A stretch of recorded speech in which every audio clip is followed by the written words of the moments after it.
Welcome back. It's the AM show, and of course, we get into our big stories. And we're talking politics now, and it's all about what the essence of an apology is, basically. Kennedy Agyapong has been telling his party members, listen, you need to apologize to get the Ghanaian electorate behind you, especially on the back of the economic woes. He says this is imperative in order to earn the vote and confidence of the electorate. But we ask this morning, what is in an apology? The posturing of the political party, his political party, will it sway votes in any way? Joining us for a conversation on these matters, we have Professor Kobi Mensah. He is a professor of political marketing, among others, with the University of Ghana Business School. Dr. John Osai-Kwapong is a CDD fellow. And then we have Dr. Kwame Asante. He's a political scientist. He's also head of the Center for European Studies at the University of Ghana. Gentlemen, a very good morning to you. I believe we have Dr. John Osai-Kwapong on with us. Doc, good morning. Good morning, Benjamin. Good morning to Sweetie as well. Great. Let's just start with your initial thoughts. I'm sure you've heard the lawmaker on these latest comments, the Asin Central lawmaker. What do you make of them? Well, it's an interesting proposition. It means that the ruling party would have to admit that something has, quote unquote, gone wrong. And part of that something has gone wrong is at least partially their doing. I don't know the extent to which there is a willingness to do that, because for some time now, the ruling party's narrative has been that, yes, there has been some challenges, but those challenges are the twin results of COVID-19 and the Russian-Ukraine war. And they have stuck very religiously with that narrative. Now, when the flag bearer, Dr. Bawumia, gave his major policy speech earlier on this year, there was a little bit of that recognition that I do understand that we've gone through some challenges. I do understand that Ghanaians have faced some issues here and there. But it was very quick and very in person, and then, a lot, and sort of moving on to say, but these are the things that if elected president, I would put in place to ensure that, the economy grows, their jobs, etc., etc. So I find it a very interesting proposition. It would mean changing part of the narrative and making some admissions. And I'm not sure the extent to which the ruling party is ready to undo part of that narrative that they have held on to very religiously up to this point. I would have wanted to get the thoughts of our other guests on this before I proceed, but as and when they join, I'll get there. But when you listen to the Asin Central legislator, I mean, he himself for a while now has sort of toned down on certain rhetoric. He's been pretty laid back, but he's pointed time without number to some of the inadequacies of his own party, right? He comes out again to say there are things that have gone wrong. They must be righted before election 2024. From the standpoint of the NPP, some 6 months to an election or some 4 or 5 months to an election, what does that bode for the party internally, not even on a national level going to the electorate? Internally, what does that mean? I think internally, because one of the things that you also want is the kind of party unity that not only coalesces around your flag bearer, but also coalesces around the message that you want to share. So you want to make sure that internally everybody buys into the same election narrative buys into the same election strategy and approach, right? And yes, it is primarily the duty of the flag bearer and his team to come up with that winning political strategy for the political party. But then it takes other members within the party to also then go and pursue that strategy and sell that message and sell that narrative. And so internally, you want to make sure that everybody is on the same page. So if the honorable is raising this issue or go out there, render some apologies and all of that, you want to make sure that it is not the kind of suggestion that has been put there publicly that causes any semblance of a disagreement or potential rift within the party's messaging. So internally, you want to make sure that it's an idea that doesn't start creating any kind of angst, because again, you want that one single coherent narrative that the party goes out there and continues to push, a couple of months before a major election. I will continue on that trajectory, but for now, let me cede to Sweetie Abochi, who will also come through with her questions to you, Doc. Well, on the issue of messaging and making sure that everyone is on the right page, what we've seen from the NPP so far, does this look like something that they could be aligned on, would you say, in your opinion? Is an apology something that the flag bearer, when you listen to him, he says that he cannot be blamed or cannot take the blame for some of the economic woes because he's just the driver's mate, not the driver himself. So will an apology align with the messaging of Dr. Mahmoud Bawumia as the flag bearer and the party as a whole? No, in the sense that it would mean admitting and taking responsibility for what has happened, right? And as I said previously, so far, the narrative is that, yes, we recognize we had some economic challenges, but the party's message has consistently been we were on a good path, we were on a path of recovery, we were doing well, and then unfortunately, COVID happened, Russia-Ukraine war happened, and as a result, we found ourselves in these terrible situations, which then forced us, to seek a bailout from the IMF, etc., etc. So that has been the message so far, and they've not deviated from that. And so to apologize, I think would be inconsistent with the posture so far. Now they can do it, and as to the extent to which it buys them some political grace from the voters is a different story. But it will be very inconsistent with what the argument has been so far. All right, thank you, Dr. Agyapong. Let's go to Professor Kobe Mensah, who joins us on phone now. Prof, good morning, and thanks for joining the program. Thank you, and good morning. Great.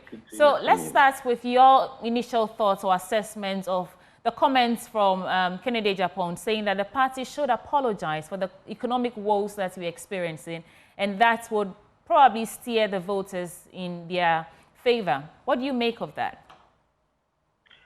Well, I think that's the character of new politics.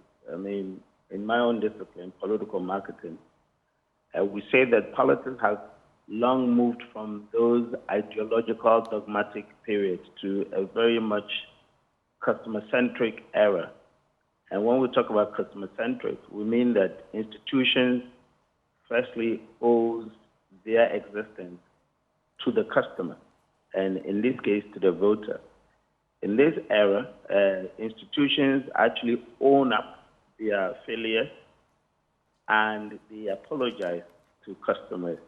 And then they tell customers what else they can do to rectify the situation and to make their lives better, because your profitability is a function of the customer's continuous engagement with you. And so the wisdom in what Ken is actually saying is that if you had promised people, just like companies would promise in their value proposition to say, if you buy my product, this and that is what you're going to get. The same way, if political parties promise voters and say we're going to do X, Y, and they don't happen to do it, those days you find political parties attributing, the reasons why they didn't actually, achieve. And they would try to convince you in a modern political party system or a modern campaign system. You do not do that. You first of all own up your failures. You apologize, and then you can tell the voters your new approach, hoping that they would actually forgive you. So I understand clearly what Kennedy Agyapong is saying, and that's the new spirit of politics, of political engagement globally. So what weight does this hold for the party? I mean, we have just 4 or 5 months to elections 2024. Is this what the voting population actually need from the party then?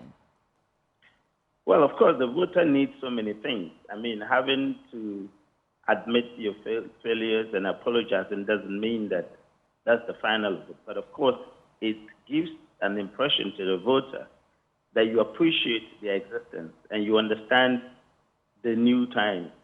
And so certainly you do not want to be pandering people by just giving out, fake, apologies. People have to really be convinced that you are very passionate about what you're saying. People have to be really convinced that you are showing remorse.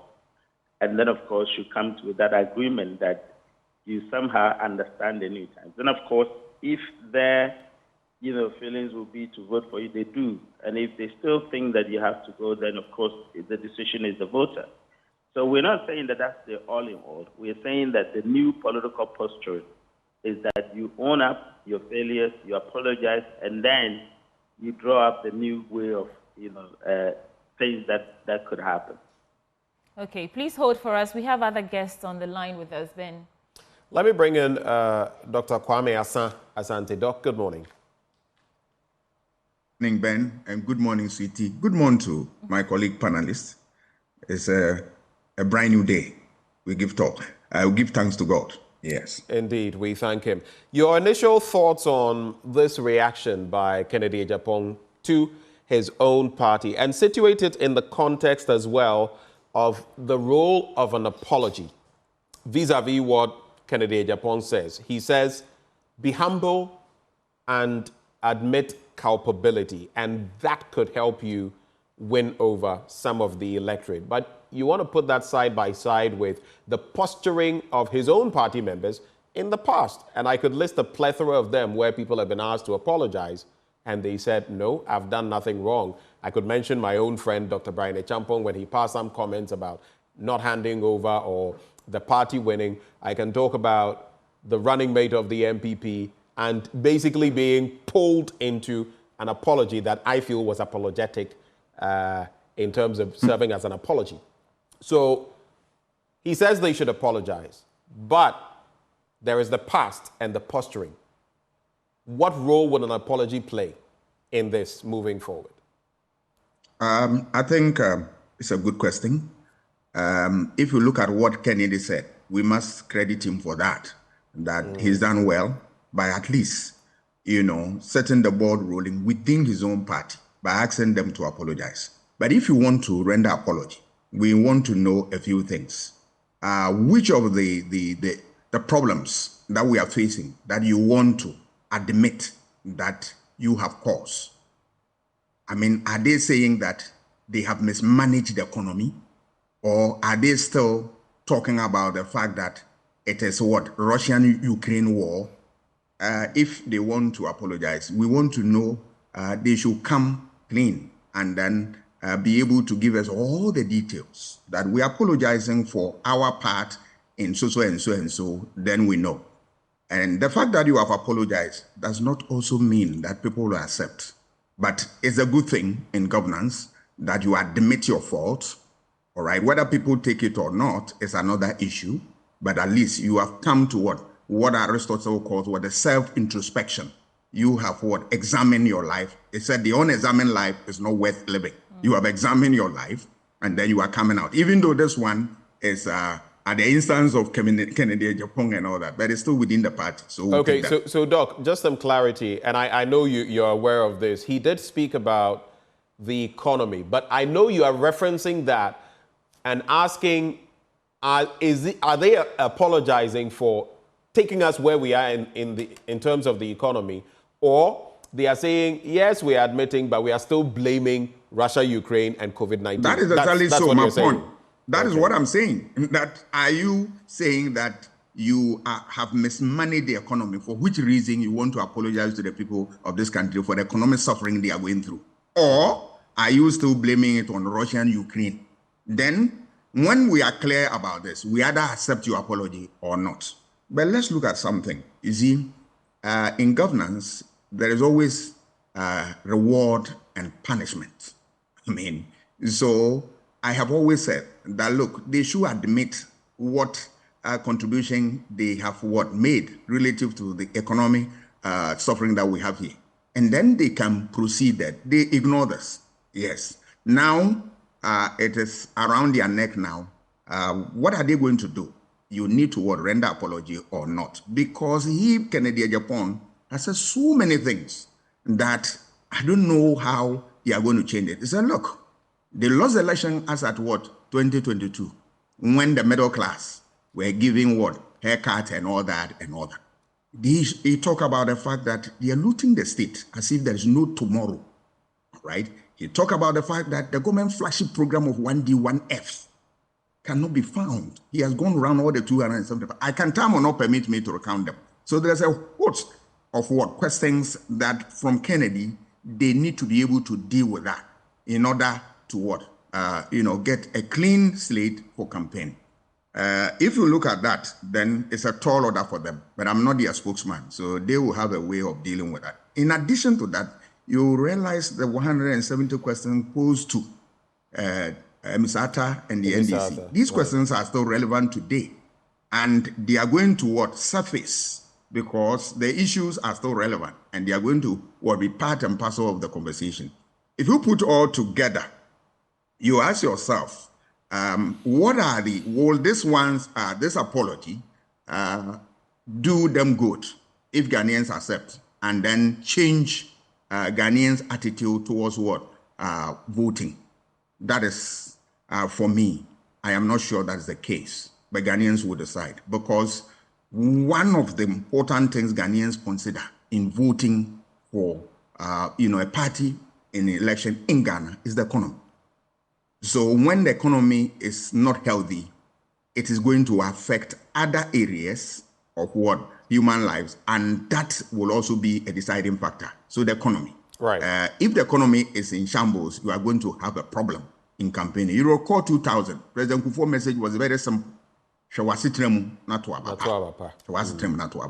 And that sold, because economy, once it is not healthy, is going to affect other areas. Remember, issue of infrastructure development is critical in this country, and Ghanaian voters, they look at that. If the economy is not sound, you will not have resources to undertake that.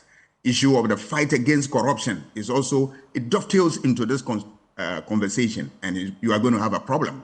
That aside, you are also talking about unemployment. Unemployment. If the economy it is when the economy is healthy that you can create jobs and help people to make meaningful lives. So all these things are there, and they are going to affect them big time. But how they are going to navigate their way is a problem. The bit about the posturing is also a difficulty. I am sure that they will not come out and apologize. I can tell you, they will not do that, because if they apologize... Why are you so confident that will not be done? Yeah, because these other questions which I have said will be posed to them. Which area are you admitting that you have mismanaged the economy? Then you go back to earlier scholars and watchers of the economic space telling you that, look, the direction you are going to create a problem. Hold on, do a few things right and all that, and they ignore that. Those people are going to come up at them. So apology, no. I am not sure you are going to get apology. They will continue to tell you that they are turning the corner, they are doing ABC and all that. But you see, the stark reality is that we are in difficult times. economy is very hard, and that means of livelihood has become a problem for people. And that is an important barometer for voters when they are voting. So I sympathize with them, with the pain that they find themselves, the condition they find themselves in. But the question is, now who caused them? Interesting dynamics over there. Let me bring in Musa Dankwa, Executive Director, Global Info Analytics. And Doc, when I come to you later, I will follow through on some of those points you made. There's a natural follow-through question. But let me come to Musa Dankwa. You are a pollster. You go and speak to the people. You interact with the electorate a lot. What role have you seen, if ever you've posed the question? And if not, what role do you think an apology could play ahead of our elections in 2024, taking into context the Ghanaian voter? All right. Good morning, and good morning to your listeners. Apology serves a very important role. An honest admission that things hadn't gone the way you had planned or thought, and that things may have gone wrong, but you have a different idea to turn around the economy. Now, what we have seen is that, in fact, we did a poll in April, and we asked voters whether they blame the vice president for the current economic woes we find ourselves in. This is exactly what we asked them. To what extent do you agree that Dr. Mahmoud Bawumia is to be partly blamed for the economic crisis? 60% agree that he's partly to be blamed for the crisis. 60%. Only 60%. Only 34% did not agree. And 6% had no opinion. So clearly they've tagged him to the economic mess. And he can you clarify this for me? I'm a bit, did you say 60 or 50? 60. Okay. All right. They blame him partly for the economic mess we find ourselves in. So it would be good for him much earlier on for him to make some honest admission, and then profess a new solution that he will put on the table, move us beyond where we are now. And that solution will be based on trust. If people will trust him, that yes, we know things have been messed up and you are part of the system, do you trust you to face the problem? So that is where he needs to work on. But I think he hasn't done any of those.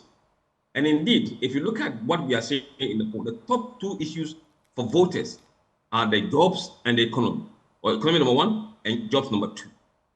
Until and unless he pivots his campaign to these two issues, he will struggle. Unless he pivots in those two angles, he will struggle. Yes, he will struggle. Because people want to know what solution you have on the economic issues we have today. What are you proposing to create jobs? On these two issues, I haven't heard him clearly address it, and he must take it head on. It may be unpalatable with the economy and the jobs, but at least don't ignore them. Don't ignore them. And Sweetie, this is where it gets interesting, because Dr. Asa Asante was talking about the fact that the vice president must himself answer the questions he was posing to Emisa Arthur as part of any such interaction or swaying the public.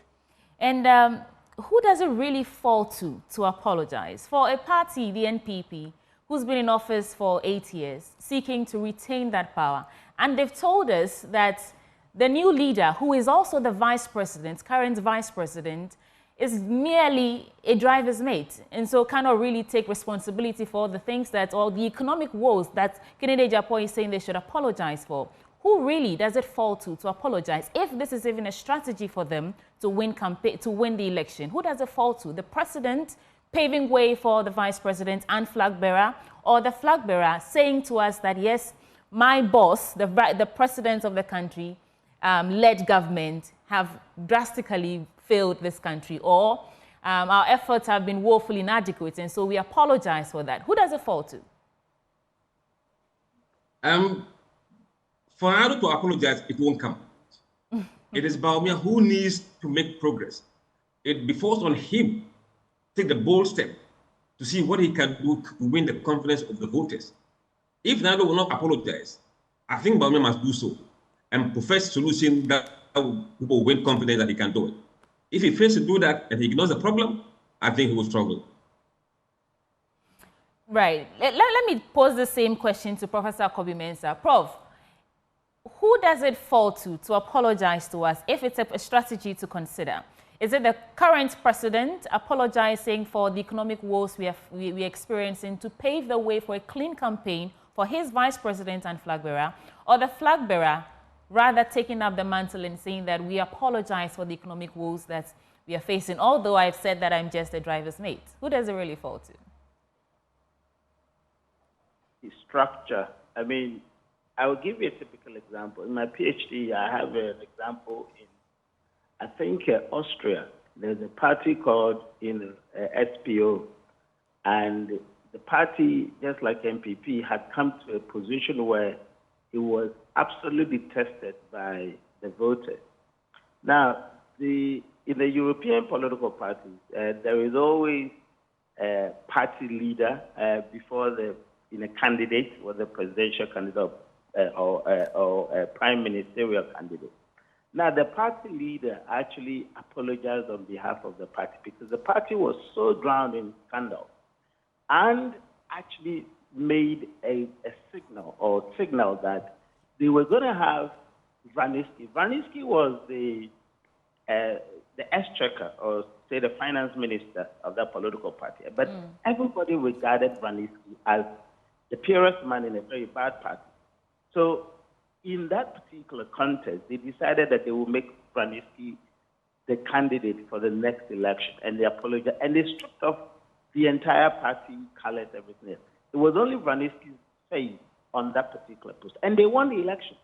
I mean, I'm not saying that the same applies, but what I'm saying is that parties recognize the role they've played in the hardships of people, and they go on to apply, whether it is the party general secretary, or it is the party chairman, or whether it's the current administration, the president, or it is the incoming one. There must be a certain recognition of the role that they've played, especially the lives that they've lived, and then the promises that they've given people and never, realize them. And then the scandal. So there are so many things to apologize for by key party officials. And then, of course, the voters would actually choose. I mean, having to apologize is not to say that it is to win the election. Of course, you couldn't actually say that you apologize because you want to use it as a way to win the election. No. But you're apologizing because you have conscience. You're apologizing because through your actions and inactions, people have suffered. You're apologizing because you seem to have taken people for granted and saying, this party has changed. We're not dogmatic anymore. We appreciate the role that we have played in your hardships. And but Prof, we're apologizing for that. Prof, is that not problematic in itself? Because to the electorate, most people will see this merely as an attempt to court favor with them. You are merely saying this because you want us to vote for you. For some, they might find it even insulting. No, that's what I said, that you don't seem to be pandering people. You remember, I said it earlier, that don't pander. Let people see that you are genuinely, remorseful of some of the things that you have done. But you see, we are still tagged on to the old ways of politics, and that's the point you're making. Politics has changed. It's only in Ghana that people still see politicians as, though they are some kind of people on the high horses, and then if even a journalist is going to interview a politician, they are calling them honorable, even when they are not parliamentarians. We're holding them in high esteem too much. Look, politics has changed globally. No country of a serious democratic type actually sees politics as dogmatic. No. People have gone to voters and had kneeled down to apologize. Look at what happened in Kenya. People had been to churches and apologized for their roles they played in the kind of things that happened to people. We should forget about the fact that people read meaning into it and say, no, you have to own up your failures and apologize. It's a new politics. We're not in the olden days. So it's not about pandering. It's not about people saying that this is fake is because they want to. It's not about this. It's Amos crying on radio, on TV. That's not the kind of thing I'm talking about. That's pandering. And that's not the kind of thing I'm talking about. I'm saying that you must show remorse and you must admit to people the roles that you played in their hardships and actually give out a new roadmap and say, well, this is how we're going to do things differently. And let it show that indeed you're going to do things differently. Not this kind of one city that you're talking about where everybody see that you are still doing your old ways of politics. That's what I'm talking about. Apologize and offer proper roadmap and let us see that, yes, you indeed mean your apology. Thank you for those thoughts. Let's go to other guests now.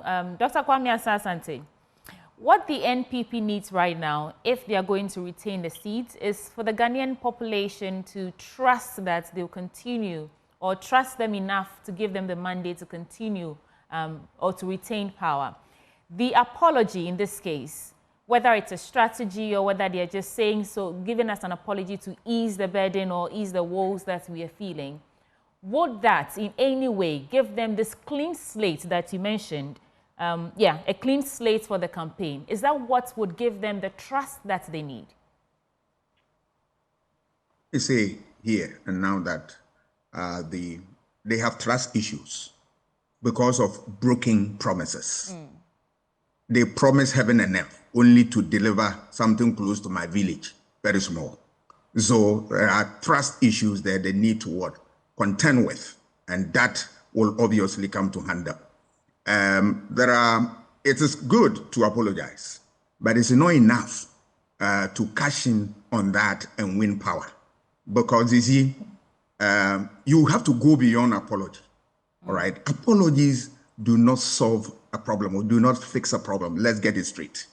If you want to circumvent that process, all that you need is that the things that you do that would attract apology, don't do them, and you won't apologize. When they were handling the economy and things were getting bad, they were talking and then people were giving them ideas. Don't do this, don't do this. They all fell on deaf ears. Are you with me? But they forget about one thing. Politics is built on consensus. And it's also dissent are also important in the political equation because they are the wheels. Criticisms are nothing but the wheels, the oil that grease the wheels of governance, without which it grinds to a halt. So without them, you will always find yourself in this difficult situation. And that is, I'm sorry, that is where they find themselves. Yes, but the good thing they need to do is that, yes, apologize. It doesn't matter what has happened. Then remember, you are dealing with a game of numbers and see whether people will show mercy to you and all that. You need to do that. Come clean on that. And then begin to demonstrate to the people that you have the magic wand to turn things around. Because it's not enough to apologize. Okay. You need to fix the problem. They have a short period of time that they can do something little for people to appreciate. But as to whether that would change the course of the thinking of the voters, I'm afraid that will come, but it will be too little in the day for it to have a serious effect. Because the things that influence voter choices, number one is the economy, which I have said, is a bread and butter issue. Right. And then beyond that, there are what we call constituency-specific issues. And those are also driven by some of these national factors. Are you with me? You go to certain constituencies, they will tell you, we need potable water. We need employment seriously to address, problems of the youth. We need this. So all these things must be thought through. You think through, you do proper self-introspection, and then you conduct a research, and then you get all the views and put them together, and you move on. All right. I know that they are in a difficult campaign, all right, but they have to at least ferry themselves across and cross the Rubicon. It is part of their duty to undertake that exercise and do it well. And Benjamin, so too little time to fulfill the many promises. Apology, maybe, maybe not, but this is what we have. Well, gentlemen, before we conclude, I just want to run this by you, starting with Dr. Kwame Asah-Asante, then I'll go to Dr. John Osai-Kwapong on it. So on the bit about who should apologize, you remember the driver's mate analogy and the president saying during his last SONA, the buck stops with me. If the buck stops with him, then shouldn't he be the one apologizing? Should it be the vice president? But then, what kind of apology will Ghanaians accept, strictly in terms of the apology? And finally, Musa Dankwa says in that poll, about 60% of those who gave their ideas or shared their thoughts said that the vice president was culpable as far as where we find ourselves in terms of the economy. What role then will an apology play with such a massive, base thinking you are culpable and you are, the flag bearer of the party? I don't know whether you get what I'm driving at. Yes, I get the question. All right. Apology is necessary. All right. At least you apologize and you demonstrate that you are remorseful. All right. You are showing remorse. That everybody will agree with you. But as to whether they would give you a second chance is another thing. Because, all right, if you look at all that has happened, it is going to inform the people big time as to which direction they should vote. So yes, you can apologize, but remember, apology doesn't fix the problem. So the problems are there. Ghanaians are in difficult economic situation, and you have not done anything. You are waiting for your turn, quote unquote, that you are just a driver's mate and all that. So why would they want to accept apology from a driver's mate? I mean, you are still a driver's mate. They want a breather from now to December, and before they will get that, unless they give you the mandate, because at the moment you can't do anything. You are a driver's mate. But the pain is still on. So how are you going to address that? But if you look at the apology too, will people accept this? Given the fact that you were the head of the economic management team, and the president touted you around that you are the Adam Smith who are coming in to support him to deal with the economic challenges of the country. Remember that we select vice president to come and complement the ticket of the president. So it was not wrong that the president chose you, and he made it public to everybody that you are coming to support him in terms of economic ideas. So where we find ourselves, the first thing he should have done was not to have brought in that argument of, driver's mate and all that. You were co-pilot. So if you sink, the government sinks, you sink in the same boat with the government. So you should come clean from day one, but he ignored that. Now you have a difficulty because, look, take it or leave it.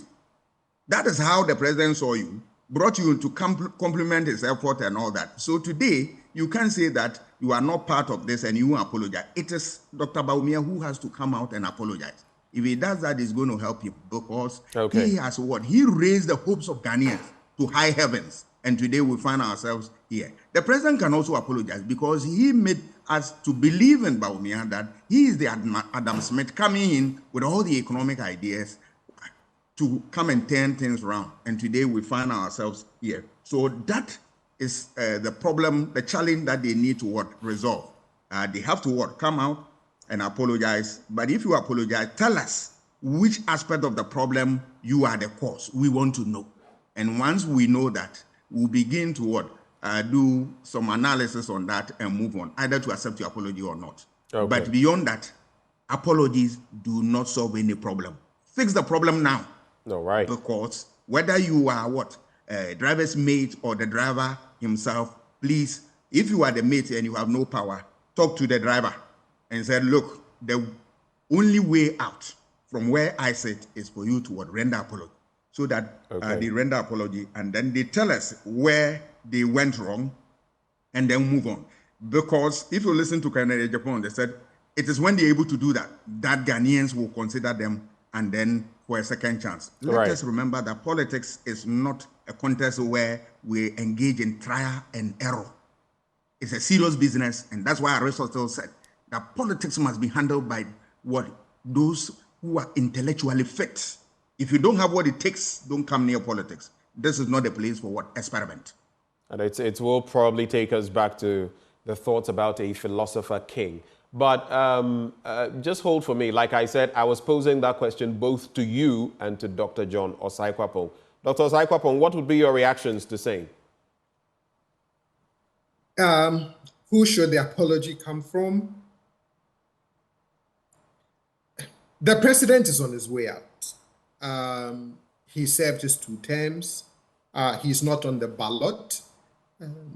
So for me, if the suggestion from the Honorable Kennedy Agyapong is one that would be considered, then that apology should come from the one on the ballot seeking to win the hearts and minds of the voters. And that would be Dr. Bawumia, especially because, as Mr. Musa Dankwa said, if you look at the Global Info Analytics poll, a large percentage do apportion blame for the economic challenges that we have faced on the vice president. And so if I were to pick among the two, yes, I know that the president has said the buck stops with me, etc., etc. But if I were to pick from among the two, for me, it would have to come from the person on the ballot, seeking to win the hearts and minds of the voters. With one caution, you also want to frame the apology in such a way that it doesn't come off as you are throwing the president and your own government under the bus. Because already, whenever Dr. Bawumia has said... But did he not already throw his president under the bus when he said he was a driver's mate? Exactly. Had he not already done that?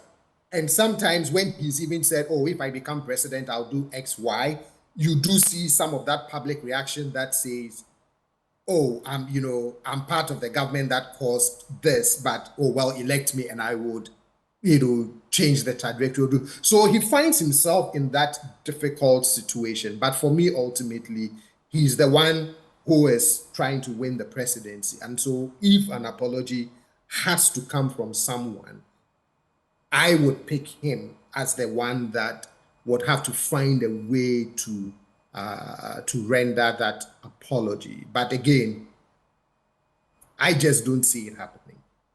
Okay. Musa Dankwa, you conduct the polls. From where you sit, right before Sweetie Abochi comes in, from where you sit, would you say that per what you've seen come in, the impact of an apology from Vice President Bawumia would be better felt compared to the impact of an apology from Nana Addo Dankwa Akufo-Addo? That'll be my final bit to you. Yes, I agree, because Nana is on the ballot. Nana is not on the ballot. It is Dr. Bawumia on the ballot. So if he apologizes and that attracts 10, 20, 40 voters, that is a plus too. And if he decides not to, then I think he'll probably live with the consequences. In this case, it is best for Bawumia to apologize and begin to work towards people trust. As to whether it will make impact before the elections, I doubt it. But an apology can swing both ways. An apology can also be used, for example, by the opposition that, you see, he's admitting to the wrong things that we have been touting, we've spoken about for a long time. Now he says he's done it. It could swing both ways. It could backfire on you in the sense. No, but you see, where we are today, nearly 80% of voters have made up their mind, regardless of whatever happened in the campaign. 80%. So the small portion that are available to swing minds will not change anything. If we had a wide number of people who are saying that they are undecided, they're making up their mind, then this could be a problem. But where we are, people have firm their votes. So it would be honest on your part to do that admission and apologize as a human being, as somebody who believes in good governance. And probably, even if not now, going forward, how would people perceive you as a human being? It's very important. Right. Right before we take your concluding thoughts, let me just share a summary of some things I came across in preparing for this conversation. And it gives us context on the importance, the role that an apology plays in an election year or in a campaign. So during John Mahamed's re-election campaign, that is in 2016, he acknowledged some mistakes made during the administration, including the issue of power crisis. And the apology was seen as an effort to show humility and, acknowledge the grievances we're going through. However, it did not, help him win the elections. He lost the election that year. In the USA, Bill Clinton, during the Monica Lewinsky scandal, the president apologized for his action and misleading the public and his family. Now, the apology, combined with a strong economy and effective governance, that is what helped him to win the support of the public. Same issues happen elsewhere. We have David Cameron in 2013, the UK Prime Minister, and his involvement in the Bloody Sunday incident. That is where some British soldiers killed some unarmed protesters in Northern Ireland. And the apology was part of a broader reconciliation effort, and that's what earned him good relations with the people. So the question then is, apology or not, what does the NPP, what strategy do they really need to help them earn the trust that they need Ghanaians to have in them if they're going to retain the seats? And I'll start with you, Dr. John Osai-Kopon, and I'll go to Dr. Kwame Asasante. So for me, if you think about the strategy, so for example, you mentioned Bill Clinton. One of the things that made Bill Clinton's apology generally acceptable was that he was the president already in good standing. If you look at all the polls during that time, they generally said, look, a good economy, we have jobs, etc., etc. This is a personal failure, leave him alone, right? So he already came into that situation of having to render an apology in good standing. It's not the same in the case of the NPP, right? They are coming in at a time where that goodwill that they once enjoyed coming in 2017 is not there. So if you are going to apologize, are voters going to read it as a genuine apology, or are they going to read it as an election year strategy or gimmick? Because for some time now, whenever the issue has been raised as to this is what the government's action has caused, there's been very strong pushback on that narrative to say it's not our fault, it has nothing to do with us, it has everything to do with COVID and Russia-Ukraine war. So the question then becomes, why now?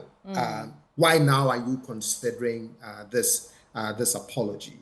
I actually don't see it happening, right? But I could be wrong. And it would be very interesting to see if it happens, how it would be framed, so that the strategy would have to be, if you're going to apologize, how do you do it in such a way that it doesn't undermine your own narrative over the last couple of years when individuals have been saying that some of your government action, some of your policy choices is what caused us where we are today. Okay. Just a quick follow-up. I wouldn't have come through, but I'm curious. Something just came to mind. Do you think by saying this, Kennedy Agyapong has sort of stuck the foot of the party in the mud? In other words, do you think he's going to find trouble for them? Because he could have let sleeping dogs lie. By this, has he found trouble for his party? Not necessarily. It depends on what he has also been hearing on the ground and why he went public with this go and apologize. But I'm sure they know, they are used to him. So this shouldn't create too many headaches for them, hopefully. All right. Dr. Kwame Asasante, what political strategy does the NPP really need, with or without an apology, to beat the odds? They have short time for the end of the match, but better late than never. One, they should fix things as we get closer to election. The little time left, do something for people to say that, yes, you demonstrate effort to change things, even though you did not have much time on your hand. But there's something that they also have to learn, that when you are governing, you are ruling on behalf of people. So when people talk, you listen, and listen with rapt attention, and you incorporate that into your scheme of things to make life better. Remember, power springs from the sovereign will of the people. We have the power. It's not you or any government for that matter. We. So now, you see the reality. You see who has the power. Now you are coming to us. Is it for an apology or what? Or just an explanation, or you want to fix things? Do the needful when you have opportunity, so that you don't find yourself in a difficult situation. All that I'm saying is that treat people with respect and dignity, so that you don't apologize to them unnecessarily. Right. All right. Otherwise, your apology will come, And it will become what? An unnecessary apology. And the question will be what? Why now? They need to fix the little things now and then make sure that they campaign vigorously and see what will happen. But if you read the literature about voter choices, I'm afraid apology doesn't influence voter choice. That is also a fact. Apology doesn't influence any voter choice. The real issue is what? Bread and butter issues, economy. And when economy is healthy, it affects every aspect of what? Human life. Okay. And for me, that is where they should direct their attention towards. I wish them a good day. Let me go to Professor Kobi-Mensah. Prof, Kennedy is saying that if we ignore the hardships Ghanaians are going through, they would never accept what we are saying. Aside the apology, or with or without the apology, what strategy do they need? And then you can add your final words. Thank you. I think that I'm not really sure whether Kennedy actually said that by apologizing they will win the election. I think that's the skewness of it. You see, the positioning of the conversation is not that apology is a strategy and apology would win election. Maybe we have to reposition the conversation properly. The apology is supposed to remove the barrier for people to accept your messaging, all right? Because then it will reduce the kind of block that people are having towards the messaging that the party is pushing. He believes that, one, you have promised so much, which, my good friend, Asante mentioned. You promised so much, you deliver little. You are actually behaving as though you do not actually, understand why people are angry. And you're going about still promising. Of course, there is a block, And so when you apologize, you sort of atone, for your mess, or you atone for the problems. But it doesn't actually solve the problem. So that's where it comes to change in behavior. Because even in our relationship, if we apologize, we do not continue to have the same behavior. You apologize to your wife, your husband, and then you promise of a change in behavior. And then your wife or your husband is supposed to see over the years or over the period that you are now changing. But you don't go about apologizing and still do what you have been doing, i.e. promising heaven and earth when we know that you can't deliver, all right? Right. So it is about, one, apologizing to remove the block, and then changing ways for people to really appreciate that indeed you meant it when you actually apologize. I mean, as to what strategy, I'm sure my colleagues have actually propounded quite a lot. Do not overpromise as you've been doing. Show remorse as, we are saying. And then, of course, hope that Ghanaians would offer you the mandate. But, of course, the reasons why we vote a party into power are many. They are varied. So many reasons. One, the key one is about delivery, that you delivered when we gave you the mandate. You haven't delivered when we gave you the mandate. So now you have to give us a very rational roadmap that everybody would really, reflect on and say, well, this makes sense. But currently, they are not making sense. And they have this, apology thing hanging on their neck. And then again, I think that there was the issue about who should actually apologize.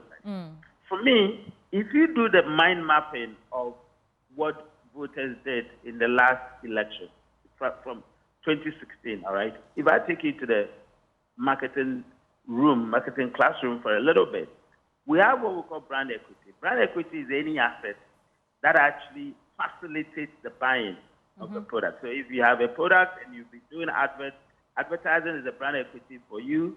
Maybe there's a staff who, because of that person, people come to that business. Right.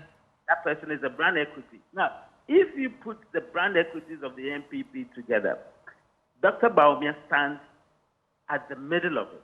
He was the silver bullet in 2016, especially among the so-called middle class. Majority of people revolved around the NPP and voted NPP because of him. He is the arrowhead of the brand equity for the NPP coming to this election. So he must perhaps do the apology. It would serve him better. Okay. Thank you so much, Professor Kobi-Mensah. And Dr. Musa Dankwa, you have the final word. I think the apology, if it comes, it is good, but it won't change the course of the race. It is the economy, and economy. Thank you so much. That is Dr. Mustafa Dankwa with the Global Info Analytics. He's a pollster and the executive director. We also spoke to Dr. Kwame Osai Kwapong. He is a CDD fellow, as well as Dr. Kwame Asasante, political scientist and the head of European studies at the University of Ghana, and Professor Kobi Mensah, also a political scientist. And of course, Benjamin Akapo is here in the studio, and we are going to speak to you, the people who this issue concerns the most. So call us and let's get talking.